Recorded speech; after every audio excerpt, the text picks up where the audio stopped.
આપ સૌને હેપી મકર સંક્રાંતિ। આજે 11 છે અને મકર સંક્રાંતિ પણ છે, તો આપણે આવી ગયા છીએ કિચનમાં।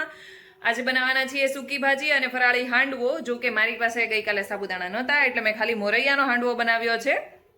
મકર સંક્રાંતિને દિવસે સૂર્ય મકર રાશિમાં પ્રવેશ કરે છે એટલે એને મકર સંક્રાંતિ કહેવામાં આવે છે। બધા અલગ અલગ સ્ટેટમાં ઉત્તરાયણને અલગ અલગ નામથી બોલાવવામાં આવે છે। આજે તો સવારે 8 વાગ્યાના બધા સ્પીકર ઉપર ગીતો વાગતા હતા અને ધીમે ધીમે બધા લોકો ટેરેસ ઉપર જવા લાગ્યા છે પતંગ ચગાવવા માટે।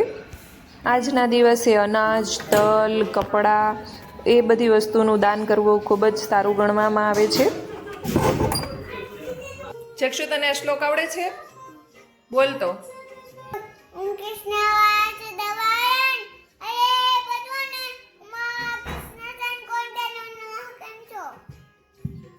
પછી બીજો શ્લોક અત્યારે જે આવે છે એ બોલ તો।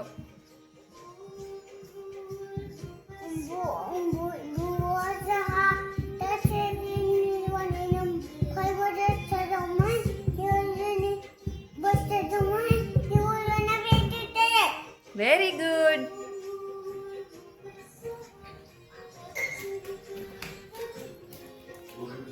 વૃષભ કંઈક જક્ષુના રમકડામાં મથી રહ્યા હતા। હું જોવા ગઈ તો મેં જોયું તો અહીંયા સેલ નાખીને જક્ષુનો જે સ્ટવ છે એ ચાલુ કરી રહ્યા હતા। એ કહેતા હતા કે આમાં લાઇટ અને સાઉન્ડ બંને થાય છે। જક્ષુના કિચન સેટનો સ્ટવ કઈ રીતે ચાલે છે એ જોઈએ આપણે।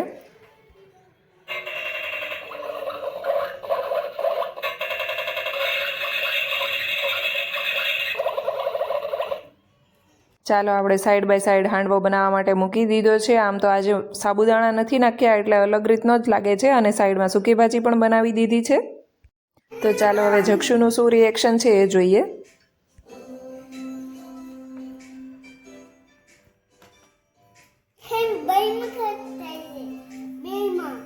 બેમાં લાઈટ થાય છે?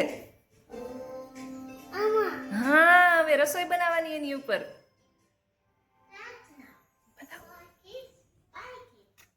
જો જો વાવ। હવે આમાં મમ્મ બનાવ।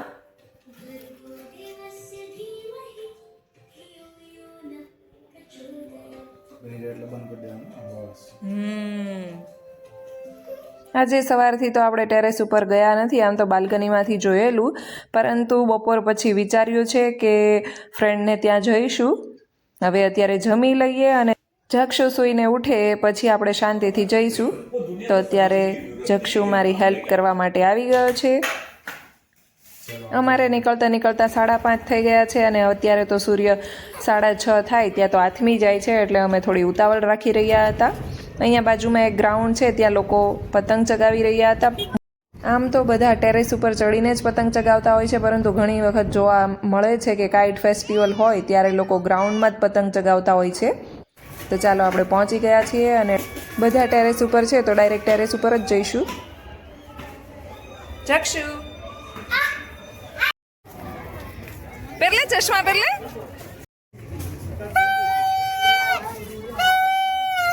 તને તો બહુ ફાઇન વગાડતા આવડે છે।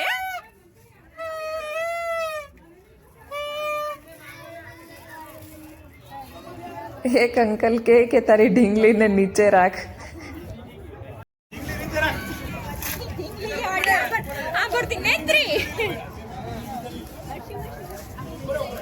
ઢીંગલીની ડોરેમોન।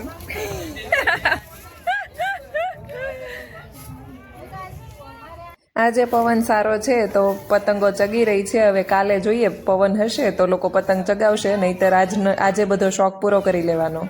મને તો એટલો કંઈ પતંગ ચગાવવાનો શોખ નથી, પરંતુ ઉત્તરાયણમાં તહેવાર જેવું લાગે એટલે આપણે થોડી વાર ટેરેસ ઉપર જઈ આવીએ। કોણ કોણ મારી જેવું કરે છે એ મને કોમેન્ટ કરીને જરૂરથી કહેજો। તમે લોકો ઉત્તરાયણમાં શું શું ખાવાનું બનાવો છો એ પણ જણાવજો। તલની ચીક્કી, લાડુ। અહીંયા અથર્વ ઉપર આવી ગયો છે અને મા દીકરો બંને બેસી ગયા છે।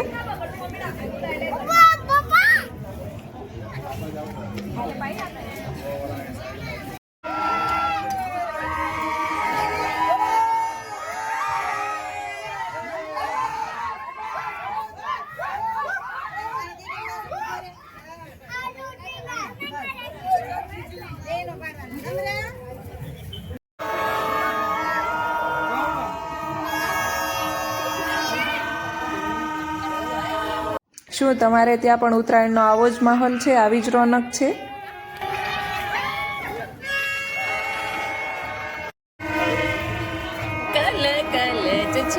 ક્યાં વાગે છે જક્ષુ?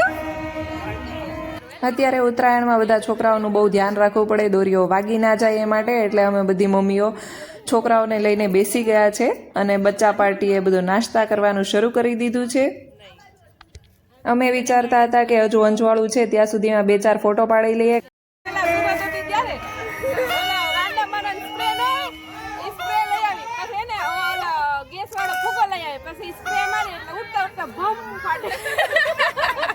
તમારે લોકોનું કઈક એન્ટિક જ હોય. પછી તમે પતંગ ચગાવવા જાતા કે ન જાતા? જાતા ને પતંગ આખો દી મે એક પતંગ ચગી જાય બહુ. તને પતંગ ચગાવવાનો શોખ છે કા? મને તો બહુ છે. રૂપા તમે શું કરતા? હે હવે ઉત્તરાયણ ઉપર ધાબા ઉપર ચડીને ખાવાનું જ કરીએ, પતંગ ન ચગાવી. પતંગ ચગાવવાનો જ મને શોખ નહોતો.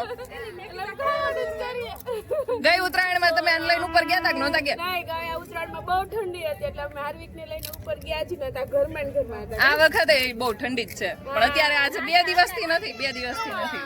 તમે શું કરતા હતા ભૂમિ? ત્યારે લગન પહેલા જ્યારે ઉત્તરાયણમાં અમે ટેરેસ પર બેસતા હતા અને નાસ્તો કરતા હતા અને બસ વાતો કરી, બીજું કાંઈ ભાઈ બેન જોડે પતંગ ચગાવતા કે નહીં? પતંગ ચગાવતા? ભાઈ બેન જોડે. હાય હર્ષિવ. આ એક અમારા નવા ફ્રેન્ડ બની ગયા છે. અમે જ્યાં પતંગ ચગાવવા ગયા હતા ત્યાં જેટલા ફ્રેન્ડ રહે છે એમના પડોશી છે.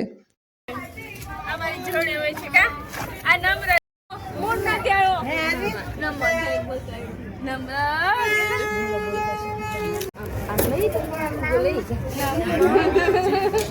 બનાના.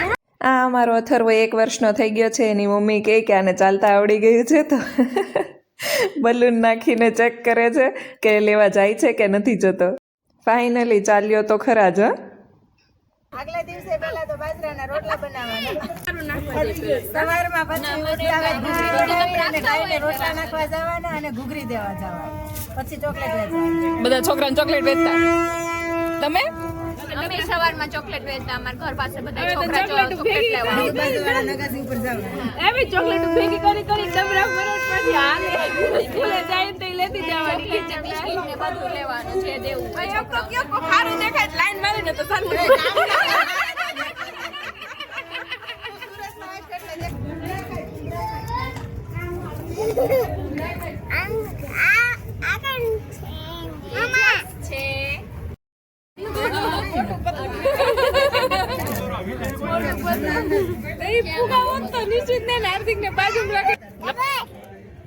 લપેટ.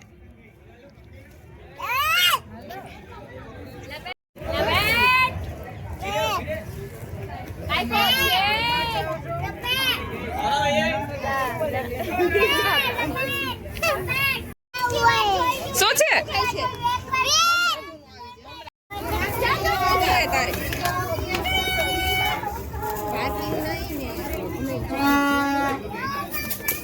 ઉડાડ, કાઈટ ઉડાડો.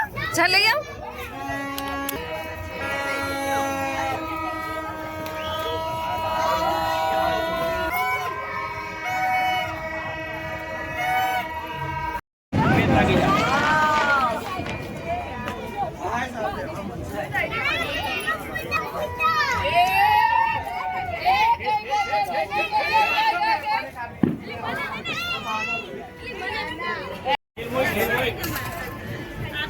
ધુરંધર આવી ગયા છે મેદાનમાં.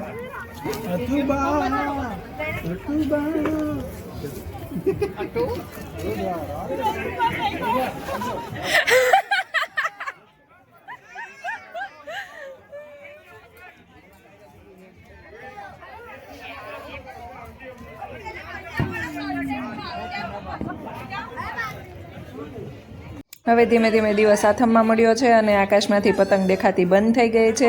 હમણાં થોડી વાર પહેલાં કેટલી બધી પતંગ ચગતી હતી અને અત્યારે તો એક પણ દેખાતી નથી.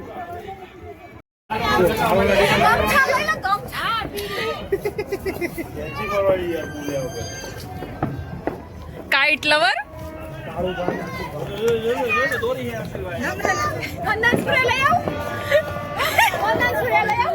એ તો બલૂનમાં યુઝ કરવાનું કે તો છોકરો ક્યાં ગયો?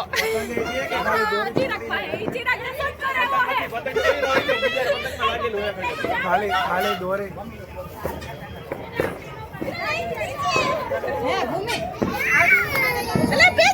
ક્યાં લાગેલો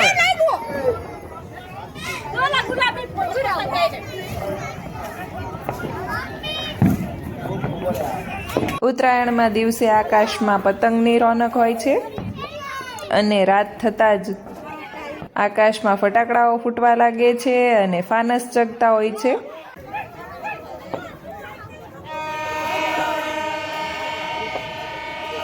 જો તમે મારી ચેનલ ઉપર નવા હોય તો ચેનલને સબસ્ક્રાઇબ કરવાનું ભૂલતા નહીં. નીચે જે સબસ્ક્રાઇબનું બટન છે એના પર ક્લિક કરીને ચેનલને સબસ્ક્રાઇબ કરી દેવું.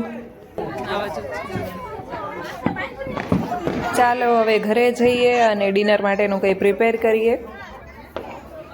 ફ્રેન્ડને ત્યાં ટેરેસ ઉપર ગયા હતા, ત્યાંથી આવી ગયા છીએ ને હવે વિચાર્યું કે દૂધી પડી છે તો દૂધીનો હલવો બનાવી નાખીએ.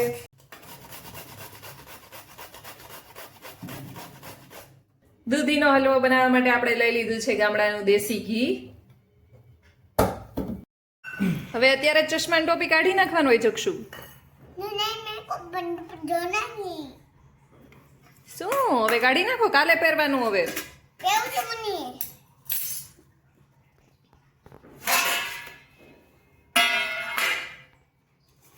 ચાલો તો બધા ફરાળ કરવા માટે. તમને મારો આજે ઉત્તરાયણ સ્પેશિયલ વિડીયો કેવો લાગ્યો? જો સારો લાગ્યો હોય તો મારા વિડીયોને લાઈક કરજો અને કેવો લાગ્યો એ કોમેન્ટ કરીને મને જરૂરથી જણાવજો. મારી ચેનલ ઉપર નવા હોય તો સબસ્ક્રાઈબ કરવાનું ભૂલતા નહીં. Thank you for watching. માટે બસ આટલું જ. કાલે મળીએ ફરી એક નવા વ્લોગની સાથે. ફરીથી એકવાર તમને સૌને happy Makar Sankranti. Good night. જય શ્રી કૃષ્ણ એન્ડ જય સ્વામિનારાયણ.